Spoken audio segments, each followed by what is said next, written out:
अल्हम्दुलिल्लाहि रब्बिल आलमीन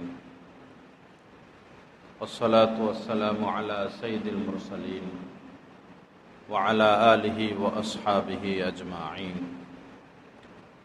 व अशहदु अन ला इलाहा इल्लल्लाहु वहदहु ला शरीका लहु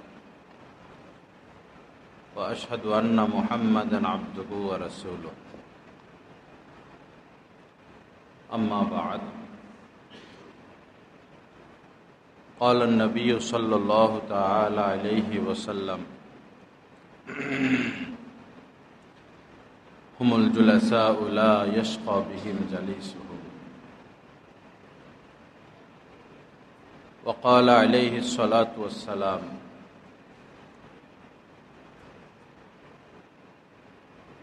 अल मुमिनु मन अमिनहु अन्नासु अला दिमाइहिम व अमवालिहिम वक़ाल रसूलुल्लाहि सल्लल्लाहु तआला अलैहि वसल्लम अल मुस्लिमूना का जसदिन वाहिद इन इश्तका ऐनुहु इश्तका कुल्लु औ कमा क़ाला अलैहि अस्सलातु वस्सलाम अल्लाहुम्मा सल्लि अला सय्यिदिना व मौलाना मुहम्मद व अला आलि सय्यिदिना व मौलाना मुहम्मद व बारिक व सल्लिम अस्तग़फिरुल्लाहल्लज़ी ला इलाहा इल्ला हुवल हय्युल क़य्यूम व अतूबु इलैहि। আল্লাহ পাক জাল্লা জালালুহু আমাদের সবাইকে মাফ করে দেন। আল্লাহ পাক আমাদেরকে কামেল হেদায়েত নসিব করে দেন। দ্বীনের সহিহ বুঝ রব্বুল আলামিন আমাদের সবাইকে নসিব করে দেন। আমার ভাইরা, আমাদের বড় পরিচয় হলো আমরা একজন মুসলমান। এটাই আমাদের সবচেয়ে বড় পরিচয়। আর এই পরিচয়ই আমাদেরকে সফল বানাবে, কামিয়াব বানাবে। আর এই পরিচয়ের উসিলায় আমরা নাজাত প্রাপ্ত হব। এই পরিচয়কে যদি সামনে রাখি, আমাদের মধ্যে ভ্রাতৃত্ব বোধ সৃষ্টি হবে। সংঘাত থেকে আমরা দূরে থাকতে পারবো। আপোষে মিল, মোহাব্বত, ভালোবাসা, আদর, স্নেহ আমাদের মধ্যে বাড়তে থাকবে। পরিচয় কি? আমরা মুসলমান। রুহামা ও বাইনাহুম, কোরআনে কারিমে মহান আল্লাহ হযরতে সাহাবায়ে কিরামের জীবন চরিত এভাবে বর্ণনা করেছেন যে তারা পরস্পর আন্তরিক ছিলেন, রুহামা। একজন আরেকজনের জন্য জীবন দিয়ে দিতেন। নিজের জীবনের চেয়ে বেশি, নিজের জীবনের মতো মহব্বত করতেন একজন আরেকজনকে। নিজের স্বার্থকে তারা প্রাধান্য দিতেন না, অন্যের স্বার্থকে তারা প্রাধান্য দিতেন, দ্বীনের স্বার্থকে প্রাধান্য দিতেন, আল্লাহ রাসূলের স্বার্থকে প্রাধান্য দিতেন। তাদের পারস্পরিক পরিচয় হলো রুহামা। তারা পরস্পর একজন আরেকজনকে মহব্বত করনে ওয়ালা ছিলেন। আজ আমাদের মধ্যে এই জিনিসটার কমতি, আমাদের মধ্যে এই জিনিসের কমতি।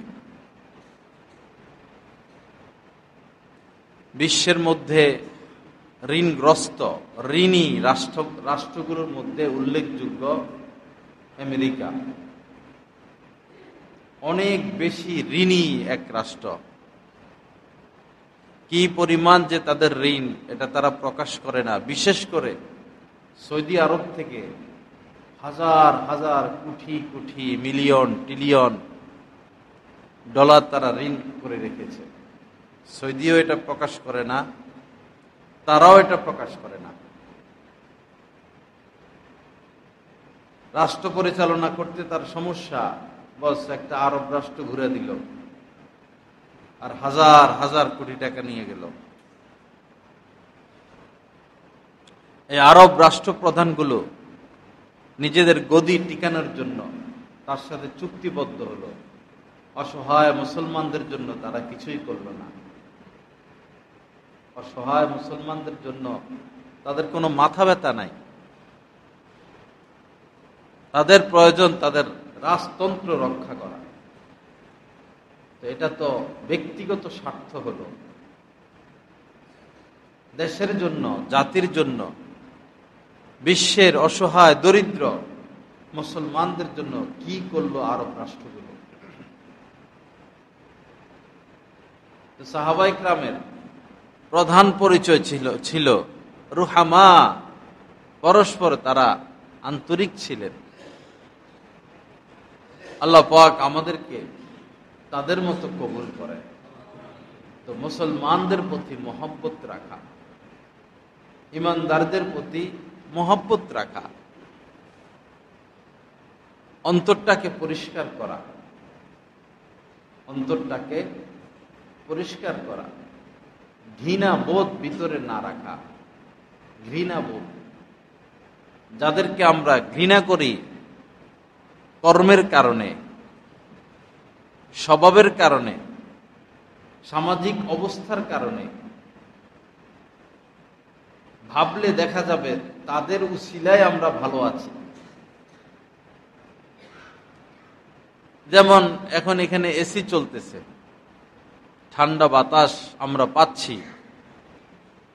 যদি এসি মিস্ত্রি যারা তারা পরিষ্কার করে না দিতেন, সার্ভিস করে না দিতেন, আমরা ঠান্ডা বাতাস পেতাম না।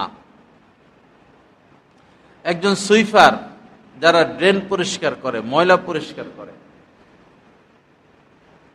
একজন সুইপারের কি অবদান এই সমাজে। যদি তারা ড্রেন পরিষ্কার না করতেন, ময়লা পরিষ্কার না করতেন, পৃথিবীতে আমরা বসবাস করতে পারতাম না।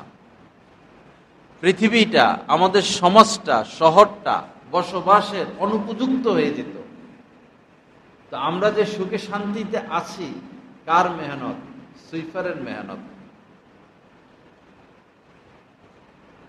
সুইপারের বরকতে আমরা সুখে আছি। তো তাকে কিভাবে ঘৃণা করব? একজন কৃষক, সে যদি চাষবাস না করে, রৌদ্রে পুড়ে পুড়ে, বৃষ্টিতে ভিজে ভিজে এই কৃষিকাজ না করতেন, আমরা বাসমতি চাউল পাইতাম না।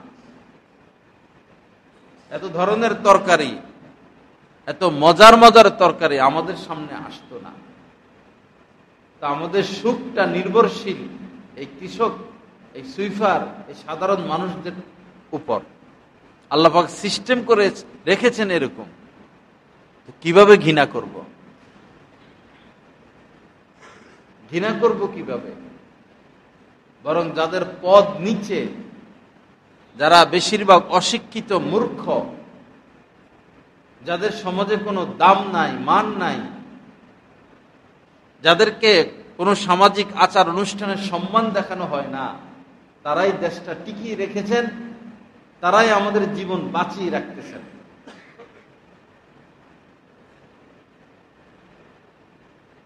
আল্লাহ পাক সহি বুঝ দান করেন।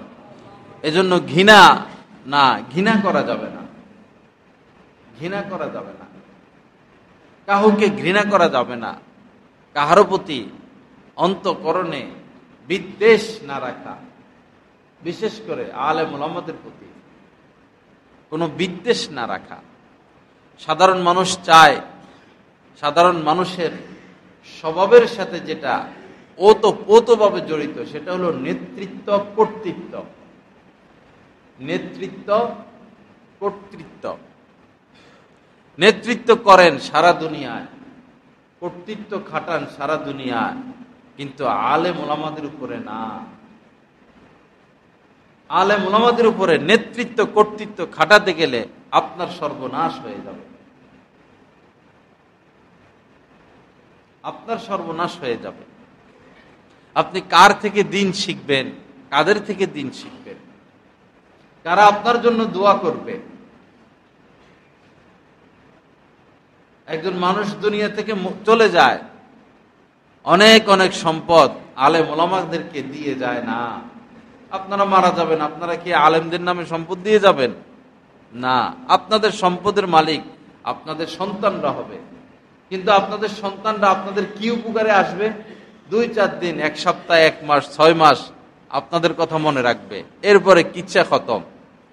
কিন্তু একজন আলেম কোনোদিন কোনো মানুষকে ভুলেন না। দোয়ার সময় বলেন, আদম আলাইহিস সালাম থেকে পর্যন্ত যত মুসলমান বিদায় নিয়েছেন আল্লাহ সবাইকে মাফ করে দেন।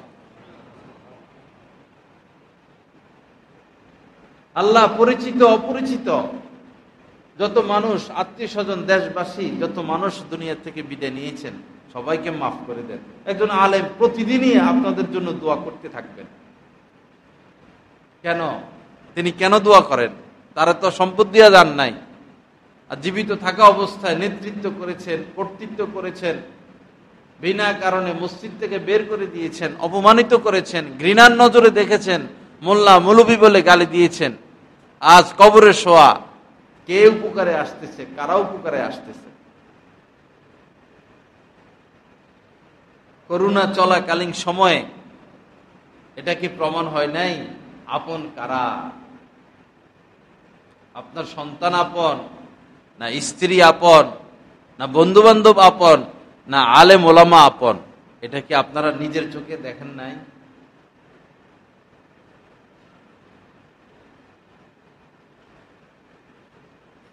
এক পর্যায়ে তো লাশ গোসল করাইতে করাইতে, ওই সময় এমনি তো আলেম ওলামারা লাশ গোসল করাইতে যায় না, কিন্তু ওই সময় তো কেউ আর নাই।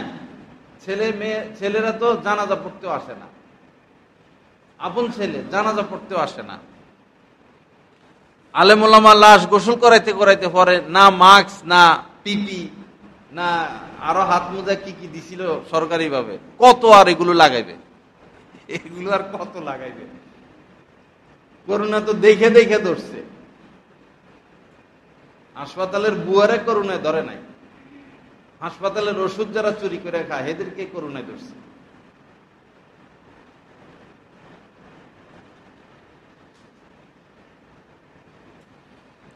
লা ইলাহা ইল্লাল্লাহ। এজন্য আলেম ওলামাদেরকে মুহাব্বত করা, তারা যে দোষ মুক্ত, ত্রুটি মুক্ত, বিষয়টা এমন না।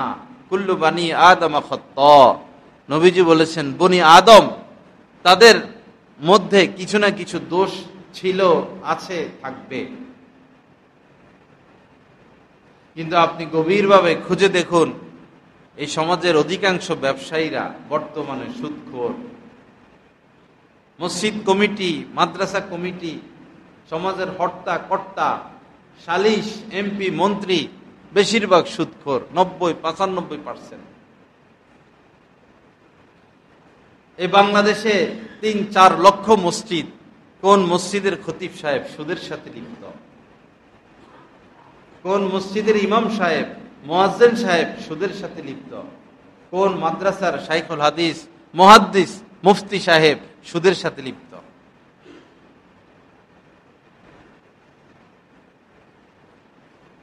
ফজরের নামাজের সময় কারা আমরা মসজিদে আসি? কারা মানুষকে এখনো সৎ পথের দিকে ডাকেন, মিথ্যা ছাড়তে বলেন? কারা এখনো আপনাদের সন্তানদেরকে, যারা এখনো আপনাদের খেদমত করতে বলেন? আপনি বই পুস্তক খুঁজুন, 1 থেকে MA, BA, মাস্টার্স, PhD পর্যন্ত কোথায় পাবেন বারবার এই কথা, মায়ের খেদমত করো, বাবার খেদমত করো, মায়ের আদব করো, বাবার আদব করো, মায়ের পায়ের নিচে সন্তানের জান্নাত, এভাবে মায়ের খেদমত করবা, এভাবে বাবার খেদমত করবা। কোথায় আছে লেখা? সংবিধান সংশোধন করবে, সরকারকে তো ভালো মনে করতাম, সংবিধান সংশোধন করবে, ওরে টানে তারে টানে। কেন এই দেশে কি আলেম নাই? এমনও আলেম আছে এক বসায় সংবিধান একটা লিখে দিতে পারবে। এই দেশে এখনো এমন আলেম আছেন এক বসায় সংশোধন, একটা সংবিধান লিখে দিতে পারবেন, এমন জ্ঞান রাখেন। সুদখোর, ঘুষখোর, হারামখোর, পাপে লিপ্ত, জিনে লিপ্ত, তারা সংবিধান সংশোধন করবে? সংবিধান কি? সংবিধান বাস্তবায়ন করবে কারা? যাদের জ্ঞান সীমিত, যারা মানুষের লিখিত বই পুস্তক পড়ে শিক্ষিত, তারা কিসের সংবিধান সংশোধন করবে আর সংবিধান লিখবে আর সংবিধান বাস্তবায়ন করবে? সংবিধানের অর্থ বুঝে এরা?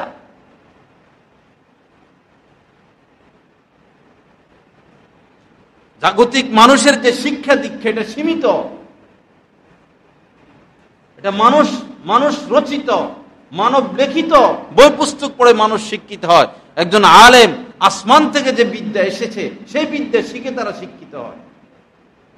এটা মন্ত্রীরা দাঁড়া করাই দেন, কথা বলতে ক হয় না, খ হয়, কথা কইতে পারে না, উল্টা বলে পাল্টা বলে। আর আমাদের মুক্তবের বাচ্চা একটা দাঁড়া করাই দেন, কি সুন্দরে কথা বলে। ক্লাস 5 পাস করছে কিনা সন্দেহ হয় এদের বক্তব্য শুনলে।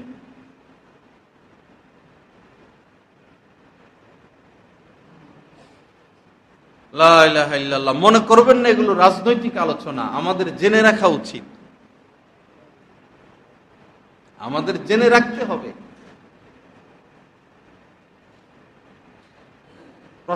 প্রশাসন ধর্ম শেষ করে দেয়, সমাজ শেষ করে দেয়, রাষ্ট্র শেষ করে দেয়। তাদের হলো চেয়ার উদ্দেশ্য, দল উদ্দেশ্য। সহি শুদ্ধভাবে মদিনা মুনাওয়ারা আজানটা হচ্ছে না। আল্লাহর রাসূলের মসজিদে আজান দিবে, একজন মুয়াজ্জিন সাহেব তার মুখে দাঁড়াই নাই, ওয়াক্ত হওয়ার আগে নামাজ পড়ে ফেলে।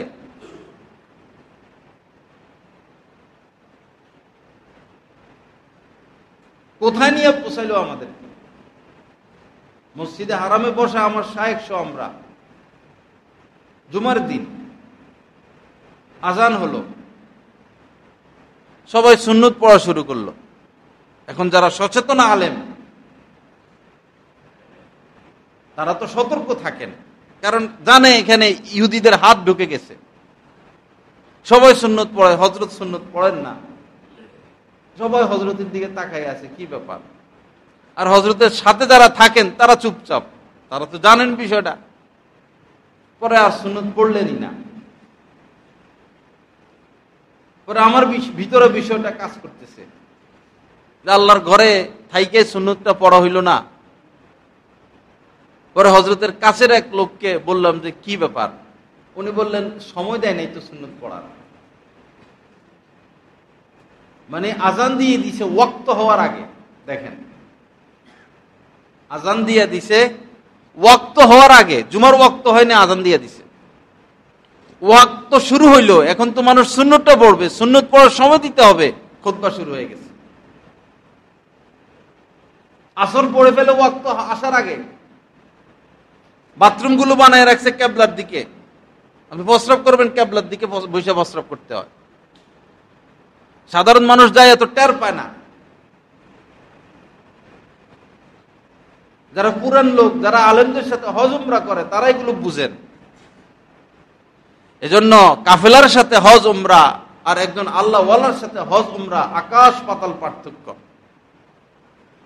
আকাশ পাতাল পার্থক্য। হজ থেকে এসে, উমরা থেকে এসে শুধু গপ মারে, এতবার চুমু খাইছি, এতবার কাবা ধরছি, ওই পাহাড়ে উঠছি, ওই জায়গায় গেছি, এটাকে মাকসাদ মনে করতেছে। এটা তো মাকসাদ না, এটা তো উদ্দেশ্য না। উদ্দেশ্য তো হলো আল্লাহর সাথে সম্পর্ক কতটুকু গড়ে আসতে পারলেন, আল্লাহকে কতটা কাছে পাইলেন, আল্লাহর কতটা ওলি হইলেন, কি পরিমাণ তাকওয়া হাসিল হলো। উদ্দেশ্য তো সেটা।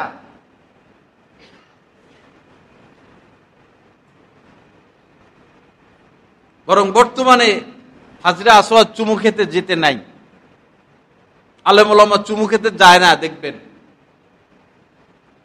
এটা ফরজও না, এটা ওয়াজিবও না, এটা সুন্নতে মুআক্কাদাও না। গেলে আপনার নারীর সাথে সংস্পর্শ হবে, গেলে নারীর সাথে নিশ্চিত সংস্পর্শ হবে, তো তার সাথে সংস্পর্শ তো হারাম।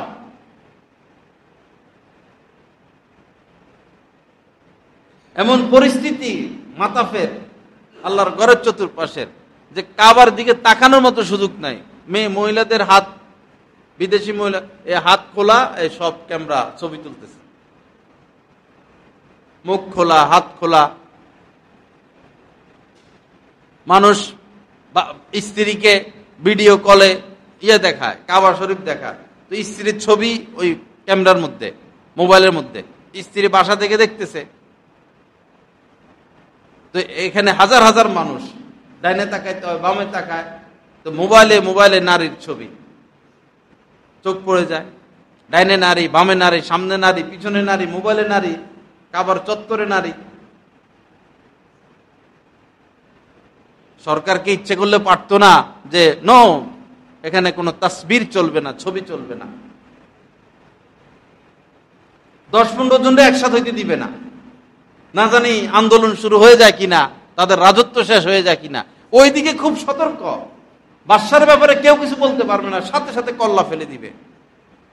বাদশার ব্যাপারে ভালো মন্দ মানে সামান্য কিছু বললে সাথে সাথে কল্লা ফেলে দিবে। বাদশার আইনটা বাস্তবায়ন করে রাখলো, যিনি তোমাকে বাদশা বানাইলেন তার আইন তুমি বাস্তবায়ন করতে পারলে না, তোমার বাদশা বানাইলো কে?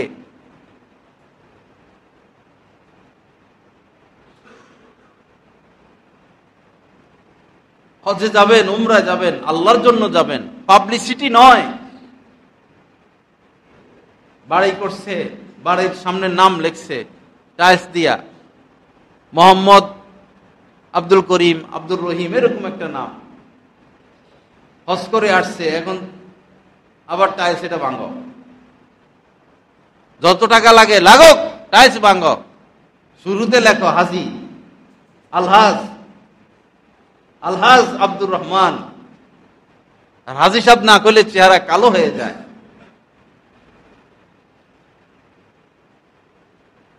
কি অবস্থা আমাদের হজ আর উমরার। এক বুড়ো মানুষ কবরে চলে যাবে, হাঁটতে পারে না, উমরা করছে, পরে এসলাই বয়ান করাবে, ভালো কথা, দাওয়াত নিল, আমি দাওয়াত দিলাম, ডেট দিলাম, উদ্দেশ্য তো পরে বোঝা যায়। পরে উনি সভাপতি হবেন মাহফিলের। আচ্ছা, সভাপতি হবেন, পরে বলতেছে হুজুর আমি তো উমরা করে আইছি, এখন হাজি লেখা যাবে কিনা। দেখেন কারবার,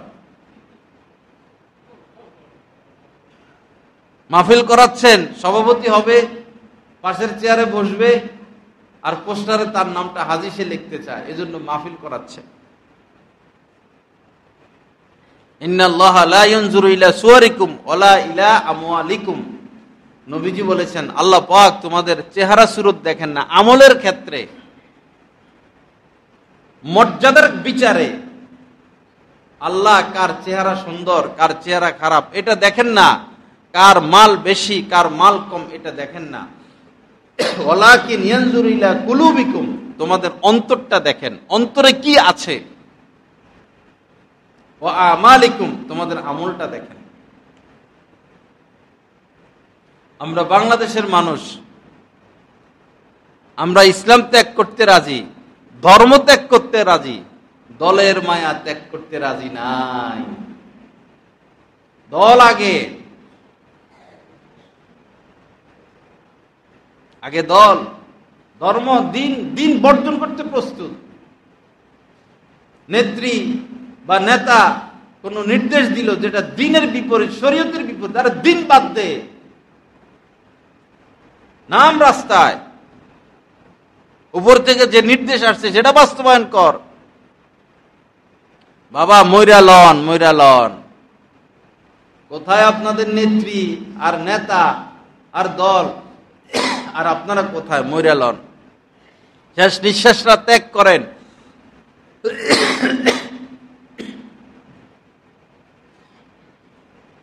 আমরা এগুলা বলে দুশ্মন হই আর কি,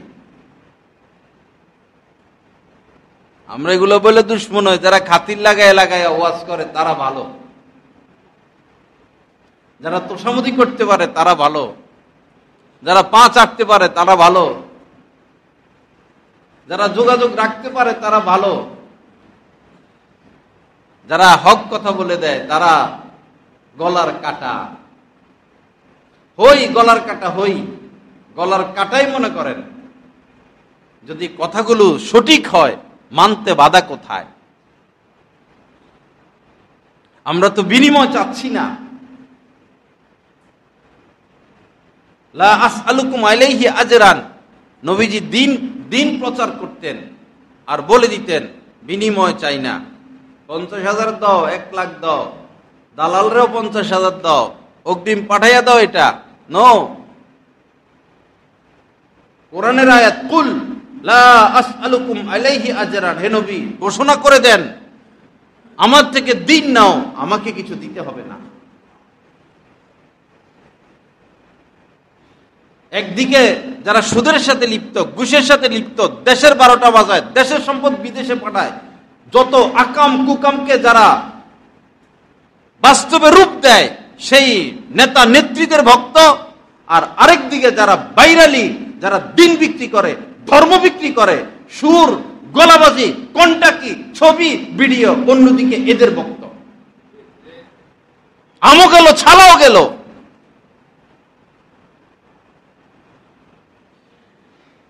কত বড় বিয়াদব যে নবীকে, ইহুদিরা নবীকে রাখাল বলেছিল, আর ইসলামী স্কলাররা এখন কাউবয় বলে নবীকে। কত বড় বিয়াদব সে! নবীর স্ত্রী সমস্ত মুসলমানদের মা, নবীর মাকে বলে ইনটেক। কত বড় বিয়াদবেরা! নিজের মাকে ইনটেক বলে একজন আলেম সে। আর এই সমস্ত লোক আসলে আমরা কোটি কোটি মানুষদের ভিড় করি। ধিক্কার আমাদের জীবনের মধ্যে। সুর পাইছি, বস পাগল হয়ে গেলাম। সুরের নাম দিন।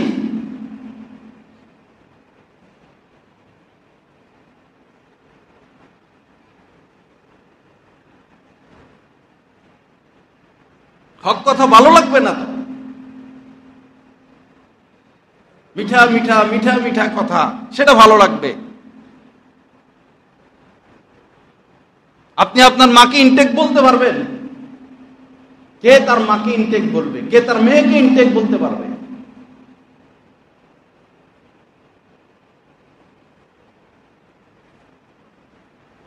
ইহুদিরা বলতো রাইনা, রাইনা টাইনা বলতো রাইনা। আল্লাহ পাক ইহুদিরা নবীকে রাইনা বলে ডাকতো। পরে মুসলমানরা ভাবলেন যে তারা তো পূর্বের কিতাব পড়ছে, রাইনা মনে হয় ভালো কোনো শব্দ, আমরা রাইনা বলে ডাকি। এখন রাইনার অর্থ তো সুন্দর ছিল হিব্রু ভাষায়, যে আমাদের কথা শুনুন, আমাদের দিকে একটু লক্ষ্য করুন। অর্থ সুন্দর ছিল, কিন্তু এটাকে টাইনা বললে অর্থ হয় হে আমাদের রাখাল। তারা এটাই উদ্দেশ্য নিত, হে আমাদের রাখাল।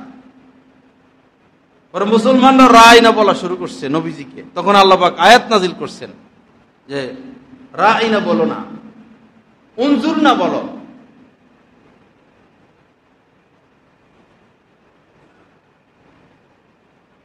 একজন মুসলমান কিভাবে নবীকে কাউবয় বলে? এটা তো ইহুদিরা বলছিল ইতিপূর্বে।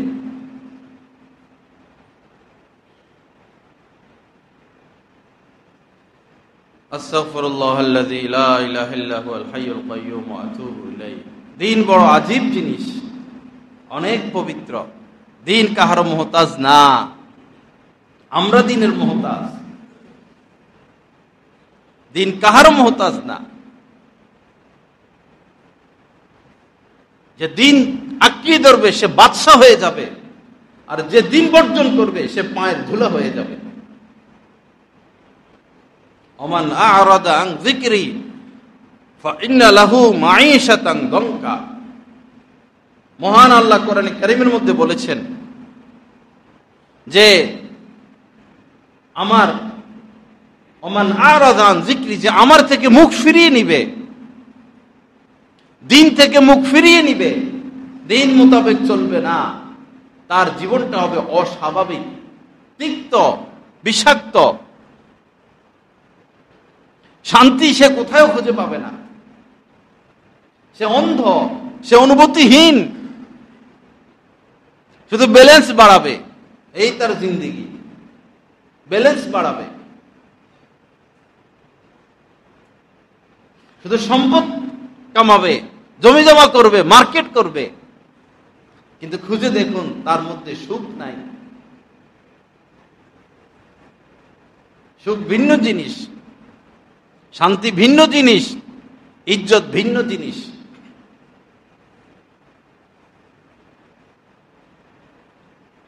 আল্লাহ পাক সহি বুঝ দান করেন। যেটা বলতেছিলাম, আল মুসলিমুনা কা জাসাদিন ওয়াহিদ, সারা পৃথিবীর সমস্ত মুসলমান একই দেহের ন্যায়। আমরা সবাই মিলে এক দেহ। পৃথিবীর সমস্ত মুসলমান মিলে আমরা এক দেহ।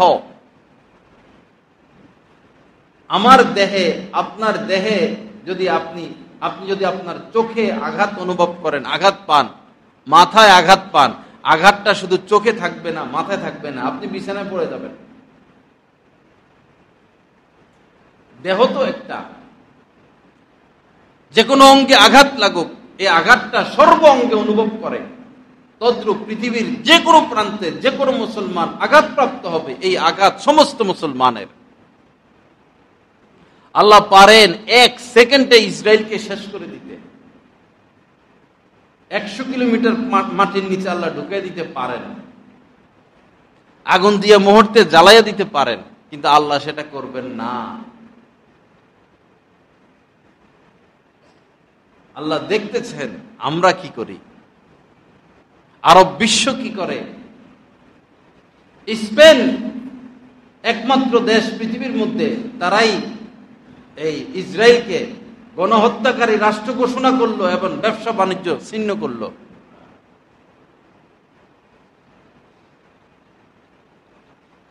মুসলিম রাষ্ট্রগুলো কোথায়? যত আন্দোলন হয়েছে গাজা নিয়ে পর্যন্ত, আন্দোলনে বেশি তারা নামছেন, খ্রিস্টানরা বেশি আন্দোলন করছেন বিশ্বব্যাপী।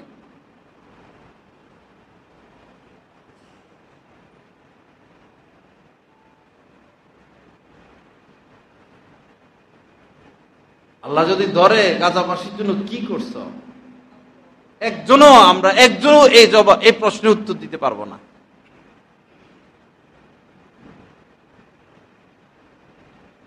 আর যেভাবে আমরা দিন ধর্ম বাদ দিচ্ছি, দ্বিতীয় গাজা হবে বাংলাদেশ। যেভাবে দিন ধর্ম বাদ দিচ্ছি, মাদ্রাসা বাড়তেছে, মসজিদ বাড়তেছে, দিন বিদে নিচ্ছে। কয়জনের স্ত্রী পর্দা করে? আজকে কয়জন ফজরের নামাজ পড়েছি? কয়জন তার মেয়েকে পর্দায় রাখি?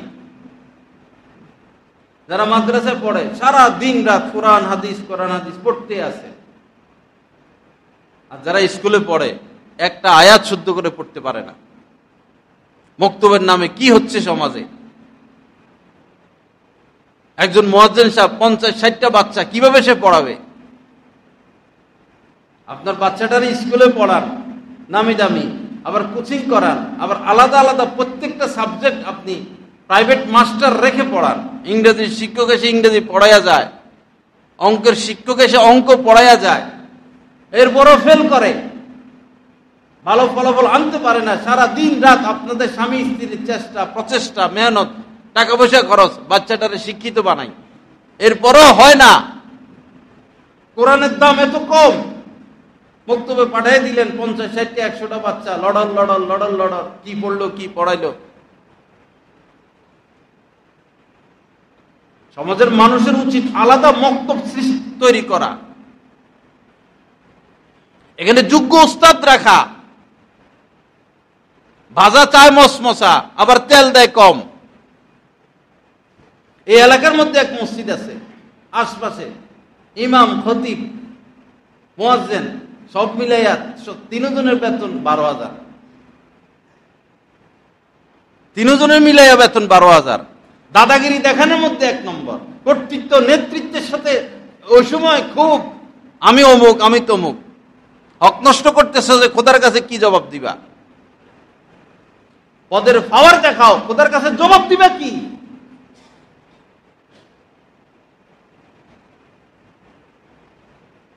কিছু কাজ করা আমাদের উচিত, মক্তব তৈরি করা, আলাদা ঘর, আলাদা বিল্ডিং, যোগ্য উস্তাদ, যে বাচ্চারা ফজর পরে পড়ার সুযোগ পায় 5 জন 7 জনের বেশি না। যে বাচ্চাটা 9টা থেকে সুযোগ পাবে, কেউ 12টা থেকে সুযোগ পাবে, কেউ 3টা থেকে সুযোগ পাবে, কেউ আসরের পরে, কেউ মাগরিবের পরে, কেউ এশার পরে, এটা মুক্ত। মুসলমানের বাচ্চারা এখানে সুযোগ সুবিধা মোতাবেক আসবে, কোরআন শিখবে, আসবে যাইবে, কোরআন শিখবে, আসবে যাইবে, কোরআন শিখবে। আপনাদেরই উচিত এরকম সিস্টেম চালু করা। আপনাদের সন্তানদেরকে কোরআন শিক্ষা না দিলে তো তার এই কল্পটা বিরান ঘরের ন্যায়। আপনার প্রতি সে দয়া দেখাবে না। যে বাচ্চার অন্তরে কোরআন নাই, সে বাচ্চা মা বাবার প্রতি দয়া দেখাবে না। আপনার বাচ্চাকে আপনি এক পর্যায়ে পাবেন না কাছে, মনে রাখবেন আমার কথা। সে তার স্ত্রী, সে তার সন্তান, সে তার ব্যবসা বাণিজ্য নিয়ে ব্যস্ত থাকবে, কারণ তার এই কল্পটা, এই সিনাটা কোরআন শূন্য, বিরান ঘরের ন্যায়, নূর শূন্য, বরকত শূন্য, সহমর্মিতা তার মধ্যে নাই, সুক্রিয়া তার মধ্যে নাই। আলাদা আলাদা ঘর এখানে মুক্ত। আমাদের হাফিজ হুজুর রহমতুল্লাহ আলাইহির বড় মনের আশা ছিল প্রত্যেক গ্রামে গ্রামে একটা একটা মুক্ত। হয়েছে কি যে মুক্ত, কিন্তু ওই যে দক্ষ শিক্ষক নাই, মুত্তাকি শিক্ষক নাই।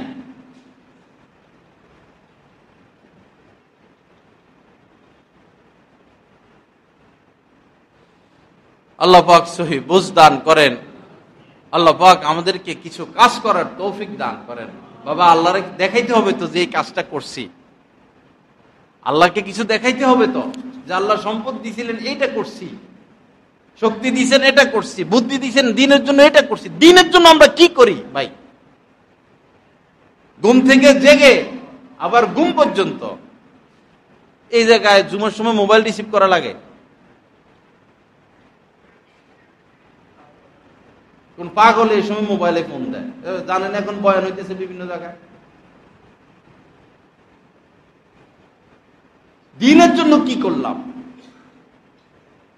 আমার জন্য আমি করতেছি, সন্তানের জন্য করতেছি, পরিবারের জন্য করতেছি, রাষ্ট্রের জন্য করতেছি। দিনের জন্য কি করলাম?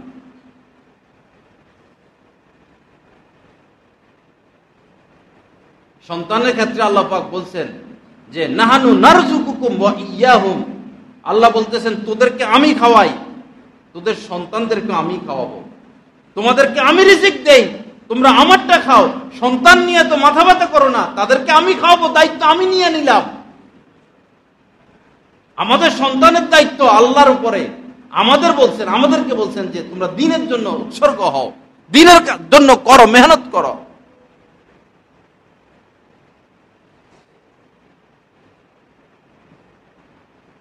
আল্লাহ পাক সহি বুঝ দান করেন। আল্লাহ পাক আমাদেরকে দ্বীনের জন্য কিছু করার তৌফিক দান করেন। সারা পৃথিবীর সমস্ত মুসলমান একই দেহের ন্যায়। সেই শাহজালাল রহমতুল্লাহ আলাই ইয়েমেন থেকে এসেছেন, না বিমান না গাড়ি, কিভাবে এসেছেন? এরপর ঢাকা থেকে, বৈরব থেকে সিলেট যাইতে এখন কষ্ট হয়ে যায়, বাসে কইরা প্রাইভেট কারে যাইতে কষ্ট হয়ে যায়। ওই সময় তো রাস্তাও ছিল না, গাড়িও ছিল না। কেন এসেছিলেন তিনি? হযরত শাহজালাল রহমতুল্লাহ আলাইহি কেন এসেছিলেন? কোন ব্যথা নিয়ে এসেছিলেন? কি তিনি বাস্তবায়ন করেছেন? ঘর সংসার করার সুযোগ তিনি পান নাই, এতটা দিনের কাজ করেছিলেন, এতটা ব্যস্ত ছিলেন। আর ফিরে যান নাই নিজের মাতৃভূমিতে, সুযোগ পান নাই। এই দেশে খেদমত করছেন, এই দেশে শুয়ে গেছেন, আর এই দেশের মানুষ তার সাথে গাদ্দারি করলো, তার লাশ নিয়ে, তার কবর নিয়ে রমরমা ব্যবসা করতেছে। তোরা গাদ্দার, একজন আলেমের সাথে তোরা গাদ্দারি করলি, যিনি দ্বীনের জন্য নিজেকে উৎসর্গ করলো, আর তোরা টাকার লোভে তার কবর বেচা কিনা শুরু করলি।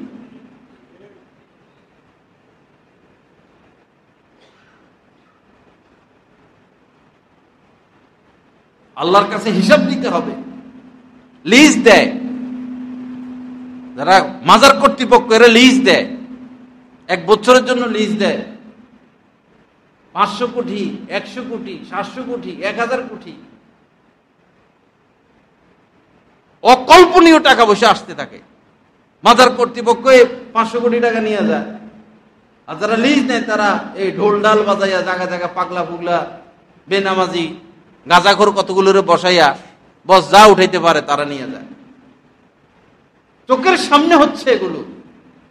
এরপর মসজিদে 10 টাকা দেওয়ার তৌফিক হয় না, মাদ্রাসায় 10 টাকা দেওয়ার তৌফিক হয় না, ওইখানে গরু দিব, ওইখানে ছাগল দিব, কানের দুল খুলে চলে আসে, নেকলেস খুলে থুয়ে দিয়ে আসে, যা যা আছে সব দিতে আছে। কাকে দিচ্ছেন? কারা নিচ্ছে? কি কাজ হচ্ছে এটার দ্বারা? এত বিবেকহীন মানুষ হয়।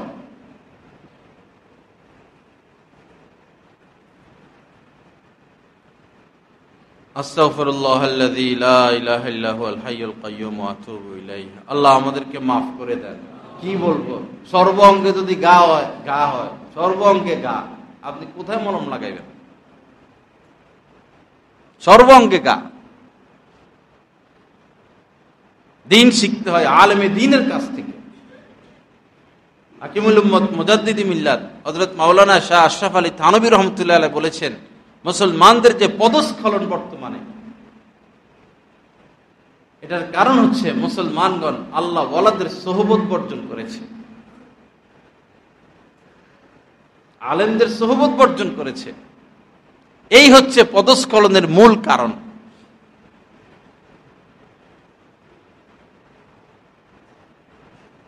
নামাজ যেমন দিন, রোজা যেমন দিন, জিহাদ যেমন দিন, তাবলীগ যেমন দিন, হজ উমরা যেমন দিন, যাকাত যেমন দিন, কোন আলেমের সোহবতে যাওয়া এটাও দিন।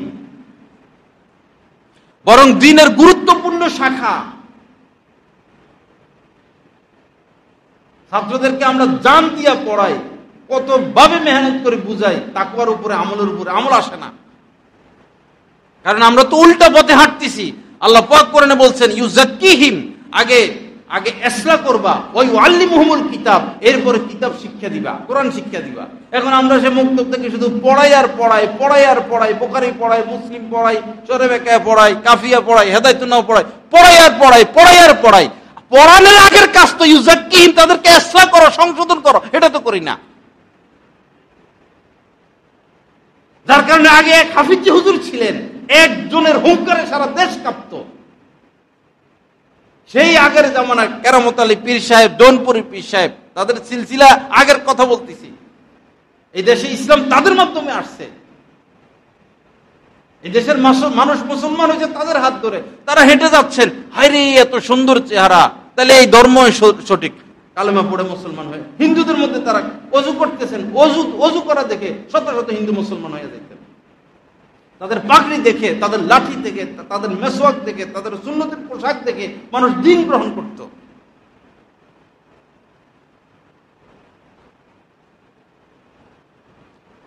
সেই জৌনপুরের হযরত শেখ শাহজালাল রহমতুল্লাহ আলাইহি, শেখ কারামত আলী, উনাদের মাধ্যমে মানুষ, এই দেশের মানুষ ইসলাম পাইছেন। এই দেশের মানুষ আল্লাহর মহব্বত, প্রেম, ভালোবাসা শিখেছেন। সেই এই উজানির কারি ইব্রাহিম সাহেব, সেই চরমুনার মৌলানা ইসাক সাহেব এবং হাফিজজি হুজুর, পীরজি হুজুর, সদর শাহ হুজুর, ইতিহাস তো আমাদের জানা নাই। এই দেশ তো হিন্দুদের ছিল। কারাই দেশে মেহনত করেছেন। ইংরেজরা তাদের ক্যাম্পের পিছনে আগুন, প্রজ্বলিত আগুন, একজনের পর একজন আলেমকে জ্বালাইতো। যখন ইংরেজদের বিরুদ্ধে আলেমরা ফতুয়া দিছেন, এই ফতুয়াটা পরিবর্তন করানোর জন্য একজন একজন করে এনে এই জীবিত, এই অন্যরা দাঁড়ানো, হাতে শিকড়, আগুনের মধ্যে জীবিত শোয়াইতেন। যে ফতুয়ার বিপরীত ফতুয়া দাও, আমাদের পক্ষে ফতুয়া দাও, নাহলে এভাবে আগুনে জ্বালাবো। একজন একজন করে এইভাবে আগুনে জ্বলে জীবন দিয়ে দিয়েছেন। ফতুয়ার কথার পরিবর্তন করেন নাই। এমন কোন গাছ ছিল না ওই এলাকার যে গাছে আলেমের লাশ ঝুলাইয়া রাখে নাই। এমনি ঝুলাইয়া রাখছেন, কোনো জানাজাও না, কোনো গোসলও না, এই সমানে লাশ ঝুলাইয়া রাখছেন। এরপরও তো ওলামা ইকরাম দ্বীনের মহব্বতে, আল্লাহ আল্লাহ রাসূলের মহব্বতে ফতুয়ার বিপরীত কথা বলেন নাই। কত রক্ত দিয়েছেন আলেম ওলামা এই দেশের জন্য, এই সমাজের জন্য। যুগে যুগে আলেম ওলামারা অবহেলিত। এই দেশের স্বাধীনতার জন্য কত মেহনত, কত কত আলেম মুক্তিযোদ্ধা ছিলেন, তাদের নাম আস্তে সরাইয়া দিছে। ইংরেজদের সাথে কারা যুদ্ধ করেছিলেন, কারা মানুষকে উদ্বুদ্ধ করেছিলেন, কারা আগে তলোয়ার হাতে নিয়েছিলেন, ভারত থেকে কারা পাকিস্তানকে আলাদা করেছিলেন। ক্ষমতা বসার সময় সব মাস্টার রাজা ক্ষমতা বসে গেছে। আলেম ওলামা বাদ, কারণ তারা তো মদ হারাম করে দিবে, পর্দা করতে বলবে, জাকাত দিতে বলবে, অবৈধ সব কিছু উচ্ছেদ করে দিবে।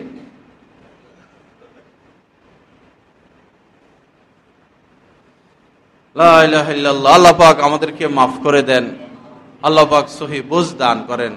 যাই হোক ভাইরা, এই মসজিদের এই মিম্বারে বসলে আমি স্থির থাকতে পারি না। বিভিন্ন ওয়াজ মাহফিলে একটা ব্যালেন্স থাকে, এখানে আমার ব্যালেন্স থাকে না। কোন বিষয় নিয়ে কথা বলবো?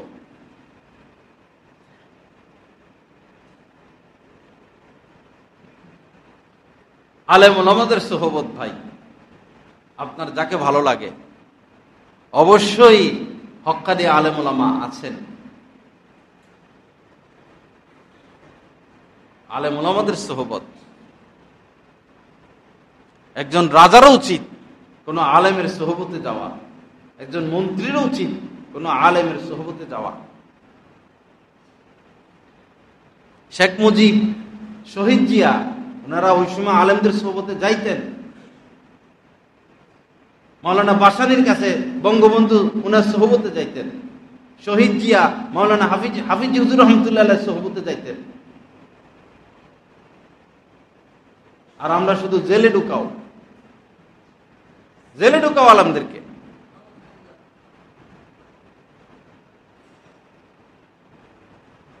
যে আলেমদের সাথে যেমন আচরণ করবে তার পরিণতি তেমন হবে, হচ্ছে।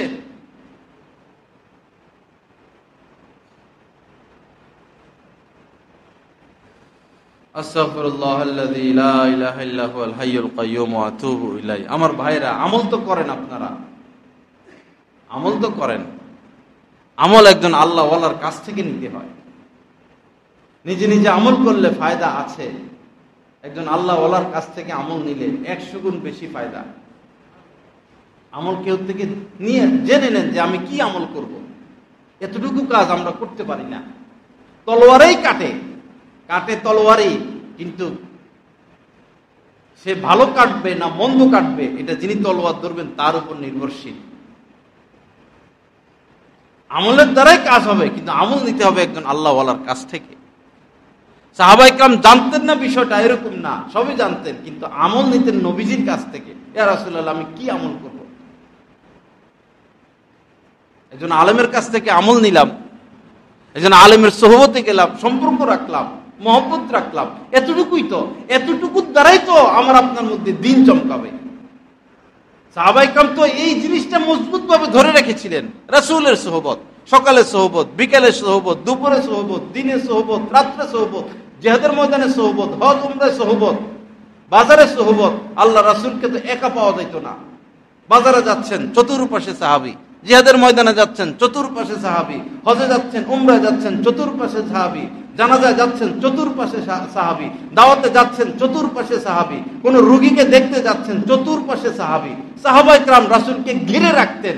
আজ আমরা কাকে এইভাবে ঘিরে রাখি? কার সোহবতে যাই? এজন্যই দিনের এই অবস্থা, আমাদের এই অবস্থা। যখন এমন কোন দিনই মজলিস হয়, মুসলিম শরীফের হাদিস, যে মজলিস আসলে দিনই মজলিস, জিকিরের মজলিস, তাকওয়ার মজলিস, আল্লাহর মহব্বত, মারেফাত, রাসূলের মহব্বতের মজলিস, সুন্নতের মজলিস, এরকম মজলিস খোঁজার জন্য বিশাল বড় বাহিনী আছে ফেরেশতাদের। এই ফেরেশতারা ঘুরেফেরা করে সারা দুনিয়া, কোথায় জিকিরের মজলিস হয় তারা খোঁজে। তো যখন পেয়ে যায় তো তারা আসে মজলিসে, এসে একজনের পাখার উপরে আরেকজনের পাখা লাগিয়ে মহাশূন্য একদম আকাশ পর্যন্ত ঘিরে রাখে ফেরেশতারা। ছোটকালে আমরা দেখতাম বাজারে গেলে সাপের খেলা, ওই সাপের খেলা দেখার জন্য চতুর্পাশে মানুষ ভিড় করে দাঁড়ায় থাকতো। তো ফেরেশতারা এভাবে চতুর্পাশে তো দাঁড়ায় আকাশ পর্যন্ত, পাখার উপরে পাখা, পাখার উপরে পাখা দিয়ে আকাশ পর্যন্ত। পরে যখন মজলিস শেষ হয় তারা আরো উপরে যাইতে থাকে। আল্লাহ পাক তো সবই জানেন। তখন আল্লাহ পাক বলেন, কোথায় থেকে আসছো? বলল, আপনার অমুক বান্দা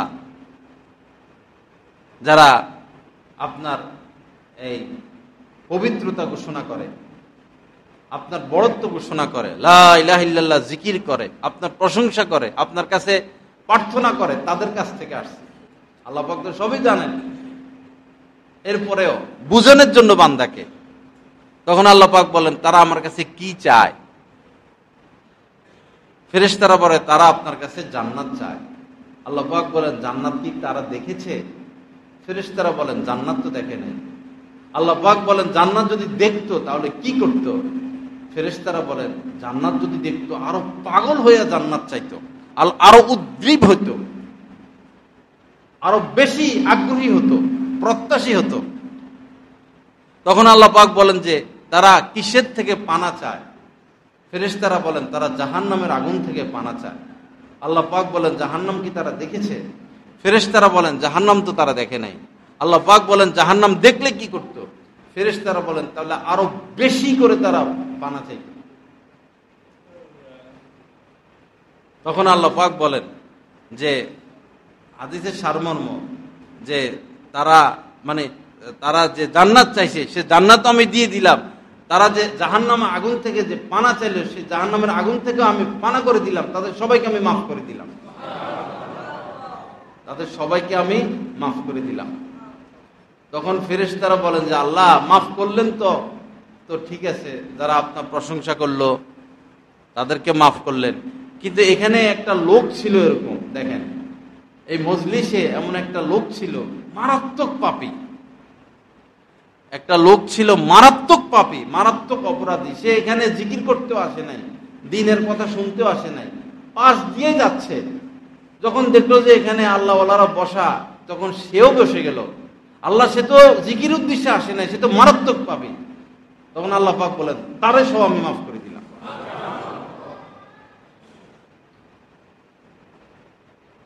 আগের ওলাদেরকে জান্নাত চাইছেন, জান্নাতও দিলাম, জাহান্নাম থেকে পানা চাইছেন, জাহান্নাম থেকে পানাও দিলাম।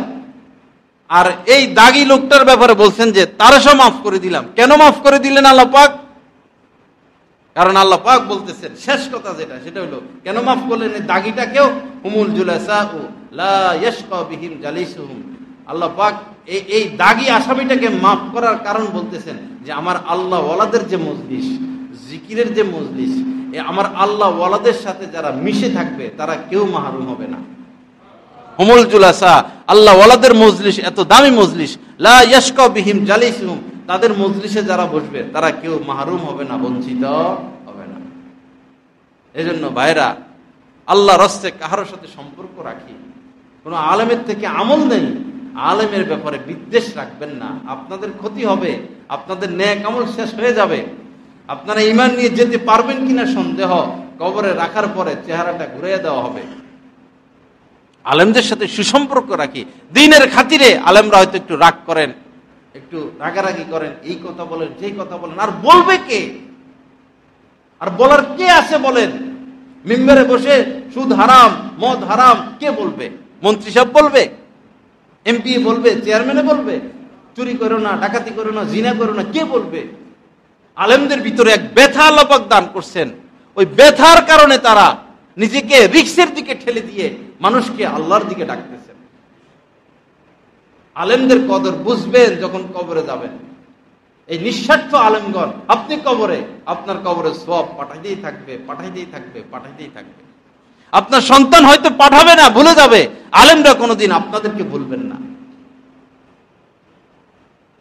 আল্লাহ পাক আমাদেরকে তৌফিক দান করেন, গুনাহ মুক্ত জিন্দেগি দান করেন।